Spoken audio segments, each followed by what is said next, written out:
আচ্ছা, বিয়ের নিয়মটা যদি এমন হতো তবে কেমন হতো? ছেলে থাকবে স্টুডেন্ট, মেয়েও থাকবে স্টুডেন্ট। ছেলের বয়স 18 আর মেয়ের বয়স 16 হওয়ার সাথে সাথে তাদের বিয়ে দেওয়া হবে। বিবাহর আগে তারা যেভাবে থাকতো এখনো ঠিক সেভাবেই থাকবে। ছেলে ছেলের বাসায় থাকবে, মেয়ে মেয়ের বাসায় থাকবে। আগে যেমন মেয়ের খরচ তার পিতামাতা চালাতো, এখনো ঠিক একইভাবে তার পিতামাতা খরচটি চালাবে।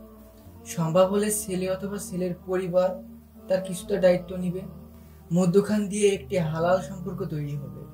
দুজন প্রেম করবে কিন্তু কোনো প্রকার পাপ হবে না, হবে শুধু সোয়াব। দুজন মিলে দিনের পথে চলা সহজ হবে। চোখের জিনা থেকে বাঁচা যাবে। ইসলামের বিধি নিষেধগুলো মেনে চলা সহজ হবে। হালালভাবে সবকিছু গড়ে উঠবে। তারপর ছেলে যখন তার ক্যারিয়ার উন্নত করতে পারবে, চাকরি অথবা ব্যবসা করে নিজে চলা এবং স্ত্রীকে চালানোর মধ্যে একটা সামর্থ্য করে নিতে পারবে, তখন তার বাসায় তার বউকে নিয়ে আসবে। এতে করে বাঁচবে সমাজ, হবে না ধর্ষণ, হবে না কোনো জিনা, হবে না কোনো পাপাচার। বর্তমান পিতামাতার এটা খুব বোঝা উচিত। সকল পিতামাতা সোচ্চার হন, আপনার ছেলে মেয়েকে জিনা এবং পাপাচার থেকে মুক্ত করুন, কারণ কিয়ামত অতি নিকটে।